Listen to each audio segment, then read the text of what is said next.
पुराने दौर की बात है, जब बगदाद अपने जलाल व जमाल की वजह से सारी दुनिया में नामवर था।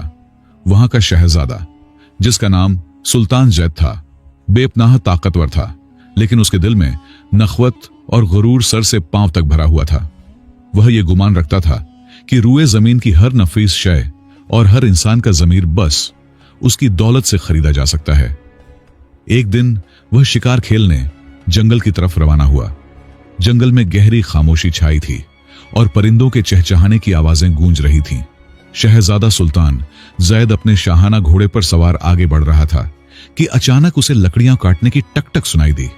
उसने करीब जाकर देखा, उम्र और कमजोर लकड़हारा, जिसका नाम याकूब था, धूप में पसीना बहाते लकड़ियां काट रहा था। शहजादे ने सोचा कि इस मिस्कीन पर अपनी बालादस्ती जतलाकर लुत्फ लिया जाए।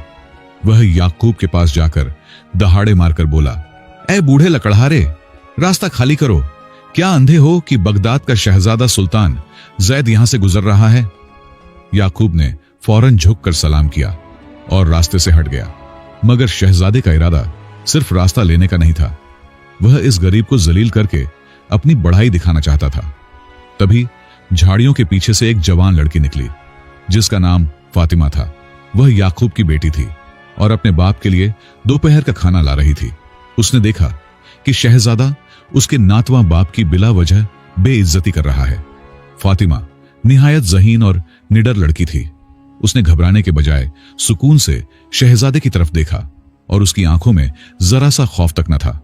फातिमा ने बड़े अदब से मगर पुख्ता लहजे में कहा, हुजूर शहजादे, इज्जत मांगकर नहीं मिलती बल्कि अपने अमल से कमाई जाती है।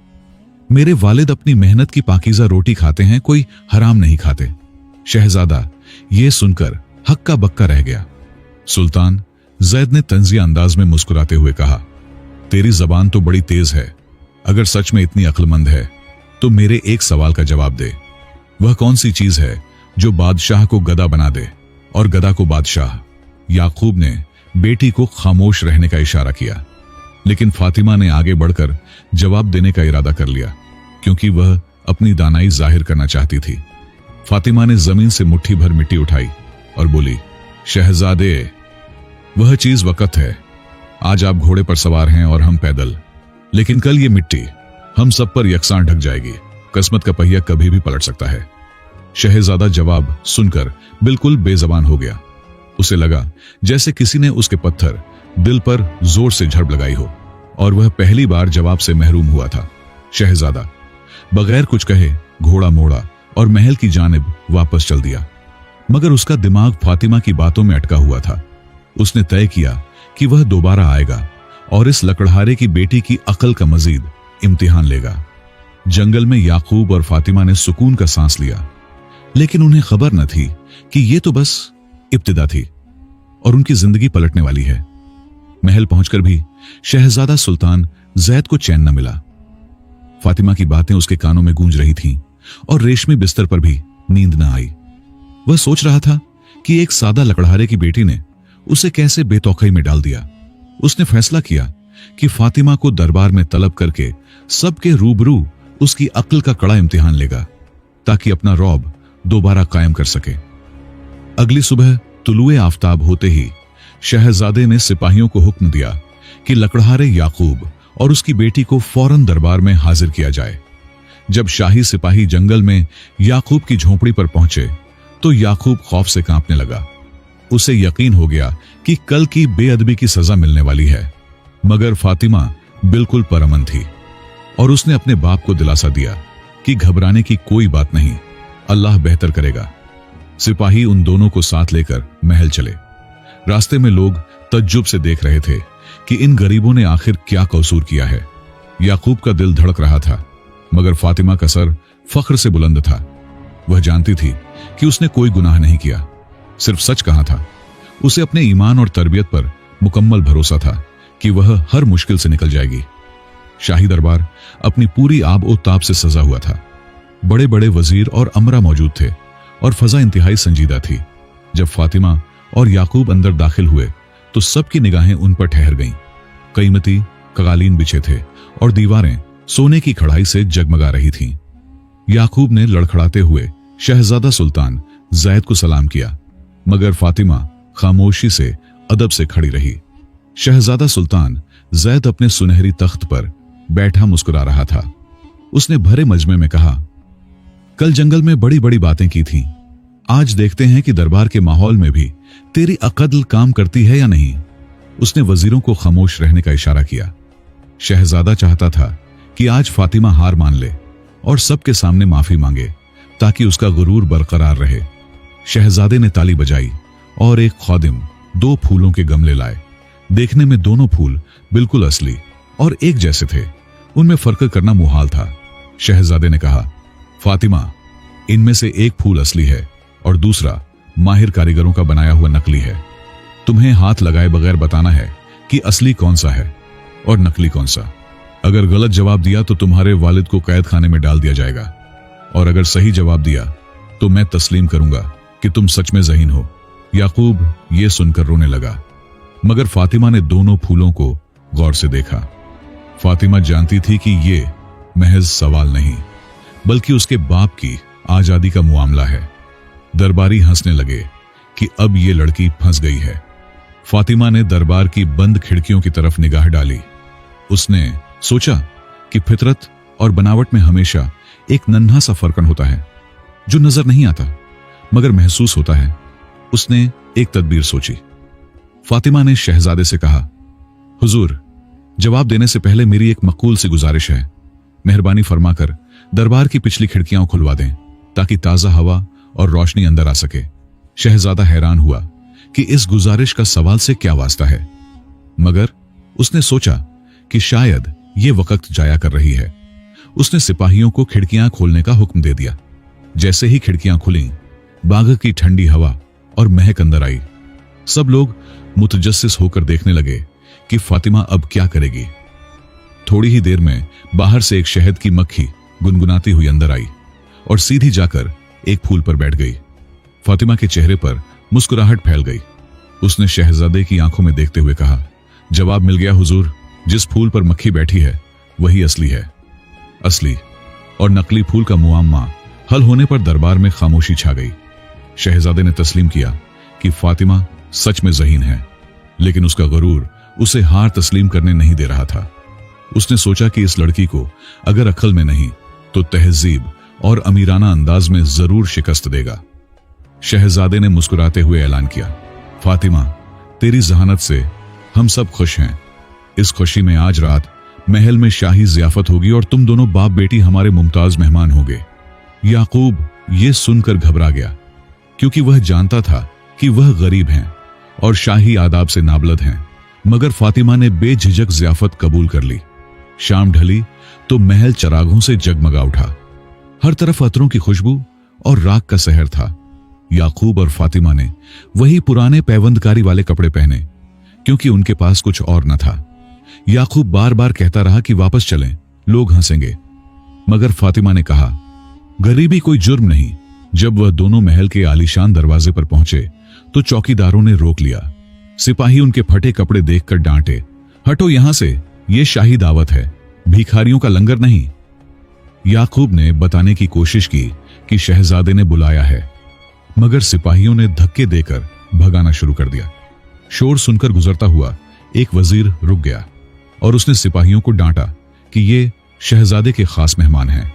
सिपाही शर्मिंदा होकर माफी मांगकर अंदर जाने दिए।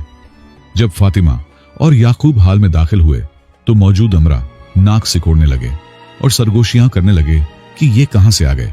दस्तरख्वान सज गया, जिस पर रंग बिरंगे लजीज पकवान भुने, गोश्त और मिठाइयां सजी थीं। शहजादा सुल्तान जैद अपनी मसनद पर बैठा सब तमाशा देख रहा था। उसने जानबूझकर फातिमा को सबसे नुमायां जगह बिठाया, ताकि सब देखें कि एक गंवार लकड़हारे की बेटी कैसे खाती है। वह उसकी गलती का बेसब्री से इंतजार कर रहा था। खाना शुरू हुआ तो सबने चमचे उठा लिए, मगर तब एक अनोखा मंजर पेश आया। फातिमा ने नवाला मुंह में डालने के बजाय सालन उठाकर अपने दुपट्टे पर उंडेलना शुरू कर दिया। उसने रोटी का टुकड़ा तोड़ा और अपनी आस्तीन पर रख दिया और कहा, ले खा, तू भी खा। सब लोग हाथ रोककर हैरान होकर देखने लगे। हंसी थम गई और पूरे हाल में सन्नाटा छा गया। शहजादा सुल्तान जैद घबरा कर खड़ा हो गया और गुस्से से चीखा, ये क्या पागलपन है, खाना कपड़ों को खिला रही हो? ये शाही खानों की और हमारी मेहमान नवाजी की तौहीन है। याकूब शर्म से पानी पानी हो गया। फातिमा ने इत्मीनान से हाथ रोका और खड़ी होकर शहजादे की आंखों में देखा। उसने कहा, शहजादे, जब हम दरवाजे पर आए तो फटे कपड़ों की वजह से धक्के खाए, जब अंदर आए तो कपड़ों ही की वजह से ताने सुने। इसका मतलब इज्जत मेरी नहीं, मेरे कपड़ों की है। अगर यह दावत सच में मेरे लिए होती तो मेरी हालत देखी जाती। लिबास नहीं, जब इज्जत कपड़ों की है तो खाना भी कपड़ों को ही खिलाना चाहिए। शहजादा सुनकर शर्मिंदा हो गया। उसे अच्छी तरह समझ आ गई कि दौलत और लिबास से इंसान की कद्र नहीं होती, लेकिन अब वह इस लड़की से सबसे सख्त आखिरी इम्तिहान लेने वाला था। ज़ियाफत वाली रात के बाद शहजादा सुल्तान जैद की बेचैनी मजीद बढ़ गई थी। फातिमा ने भरे दरबार में उसे यह सबक सिखा दिया था कि दौलत और कपड़े इंसान की असल शिनाख्त नहीं। शहजादा अब मान चुका था कि फातिमा कोई आम लड़की नहीं, लेकिन उसका शाही गरूर अभी मुकम्मल खत्म न हुआ था। उसने तय किया कि फातिमा को एक ऐसी आखिरी शर्त देगा जो कोई इंसान पूरी नहीं कर सकता। अगले दिन सुबह सवेरे शहजादे ने लकड़हारे याकूब को अकेला महल तलब किया। याकूब खौफजदा दरबार में हाजिर हुआ। उसे लगा कि रात की बेइज्जती की सजा मिलेगी, मगर शहजादे ने संगीन लहजे में कहा, याकूब, तेरी बेटी बहुत होशियार है। मैं उसकी अक्ल का आखिरी इम्तिहान लेना चाहता हूं। अगर वह इस बार भी सरखरू हुई तो मैं उसे अपनी बेगम बना लूंगा, वरना तुम दोनों को हमेशा के लिए बगदाद छोड़ना पड़ेगा। याकूब हक्का बक्का रह गया। शहजादे ने शर्त सुनाई, अपनी बेटी से कह कि कल मेरे दरबार में आए, मगर न सवारी पर, न पैदल, न कपड़े पहने हो, न नंगी हो और न कोई तुहफा लाए, न खाली हाथ आए। ये नाकाबिले अमल शर्त सुनकर याकूब के होश गुम हो गए। भला ये कैसे हो सकता था कि कोई सवारी पर भी ना हो और पैदल भी ना हो या कपड़े पहने भी हो और नंगी भी? याकूब ने शहजादे के पांव पकड़ लिए और इल्तिजा की कि यह नामुमकिन है, हम गरीबों पर रहम करें। मगर शहजादे ने सख्ती से कहा, हुक्म मानो वरना अंजाम बुरा होगा। याकूब रोता हुआ घर लौटा। उसे यकीन था कि अब तबाही पक्की है। घर पहुंचकर उसने सर पकड़कर रोना शुरू कर दिया। फातिमा ने बाप को इस हाल में देखकर घबराकर वजह पूछी। याकूब ने रोते हुए शहजादे की नामुमकिन शर्त बताई और कहा, बेटी, अब हमें बोरिया बिस्तर बांधना चाहिए, ये कोई नहीं सुलझा सकता। फातिमा ने बाप की बात गौर से सुनी और रोने के बजाय उसके चेहरे पर पुरस्कार मुस्कुराहट आ गई। उसने बाप को तसल्ली दी और बोली, फिक्र न करें, शहजादे ने अक्ल का खेल खेला है और मैं उन्हें उन्हीं की चाल से मात दूंगी। इंशाअल्लाह न शहर छोड़ना पड़ेगा न हार माननी पड़ेगी, बस कल सुबह का इंतजार करें। रात भर फातिमा तैयारी करती रही। उसने सबसे पहले मछली पकड़ने का पुराना जाल तलाश किया, फिर पड़ोसियों से एक दिन के लिए बकरी मांगी। आखिर में उसने एक जिंदा कबूतर पकड़ा और उसे डिब्बे में बंद करने के बजाय हाथ में पकड़ लिया। याकूब हैरान था मगर खामोश रहा। सुबह हुई तो फातिमा महल जाने को तैयार थी। उसने अपने कपड़ों पर वह जाल लपेट लिया। इस तरह वह न पूरी नंगी थी क्योंकि जिस्म ढका था और न पूरी कपड़ों में क्योंकि जाल के छेदों से जिस्म दिखाई दे रहा था। यह शहजादे की पहली शर्त का खूबसूरत तोड़ था। उसके बाद फातिमा बकरी पर सवार हुई, मगर पूरी तरह न बैठी, बल्कि एक पांव जमीन पर लटकाया और दूसरा बकरी पर रखा। इस तरह वह न मुकम्मल सवारी पर थी न पैदल, क्योंकि एक पांव जमीन पर घिसट रहा था। यह मंजर देखकर लोग दंग रह गए। अपने हाथ में उसने कबूतर पकड़ रखा था। यह शहजादे के लिए तुहफा था, मगर जैसे ही शहजादा लेने आएगा वह उड़ जाएगा, यानी वह खाली हाथ भी आई थी।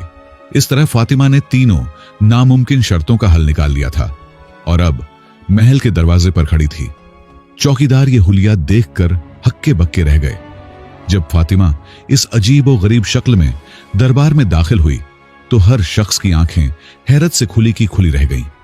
दरबारियों ने कभी ऐसा तमाशा न देखा था। शहजादा सुल्तान ज़ैद तख्त से उठ खड़ा हुआ और गौर से फातिमा को देखने लगा। उसे यकीन न आ रहा था कि एक लकड़हारे की बेटी ने उसकी नामुमकिन शर्तों का इस कदर सादा हल निकाल लिया। शहजादे ने उसके लिबास पर नजर डाली। फातिमा ने कपड़ों पर जाल लपेटा हुआ था। जाल के सुराखों से जिस्म नजर आ रहा था, मगर वह नंगी न थी, और क्योंकि जाल था इसलिए पूरी तरह कपड़ों में भी न थी। शहजादे को तस्लीम करना पड़ा कि न नंगी न कपड़ों में वाली शर्त पूरी हो चुकी है। फिर शहजादे ने देखा कि फातिमा किस तरह आगे बढ़ रही है। वह बकरी पर थी मगर एक पांव जमीन पर था। इस तरह वह न मुकम्मल सवारी पर थी न पैदल। ये देखकर वजीरों ने भी सरे तस्लीम खम कर दिया। अब आखिरी शर्त बाकी थी, न तुहफा लाना न खाली हाथ आना। फातिमा के हाथ में जिंदा कबूतर था। वह मुस्कुराती हुई शहजादे के करीब आई और हाथ बढ़ाया जैसे तुहफा दे रही हो। शहजादा समझा कि अब वह फंस गई। वह कबूतर पकड़ने हाथ बढ़ाया मगर फातिमा ने मुट्ठी खोल दी। कबूतर फड़फड़ाया और उड़ गया। फातिमा ने खाली हाथ दिखाए और बोली, देखिए मैं तोहफा लाई थी मगर अब हाथ खाली है। शहजादा दंग रह गया क्योंकि फातिमा ने बगैर कुछ दिए देने की रस्म अदा कर दी थी।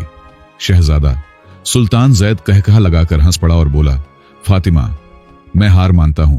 तुम जैसी ज़हीन लड़की सारी दुनिया में नहीं। तुमने मेरी शर्तें भी पूरी की और मेरे गुरूर को भी चूर चूर कर दिया।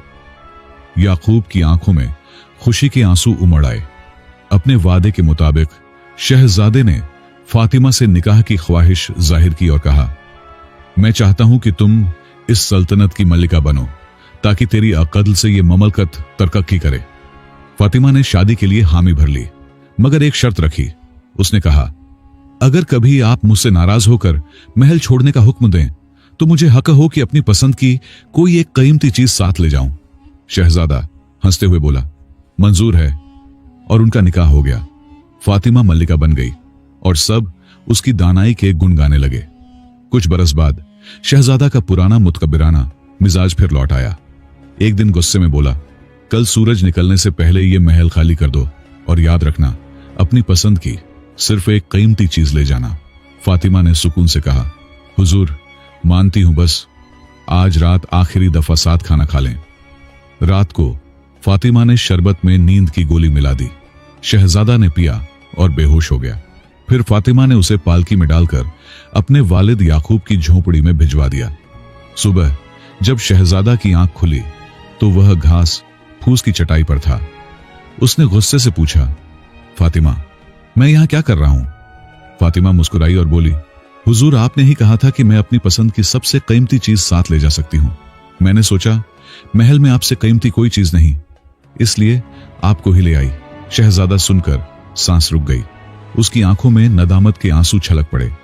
उसने कहा, तुमने मुझे फिर हरा दिया मगर यह हार मेरी सबसे अजीम फतह है।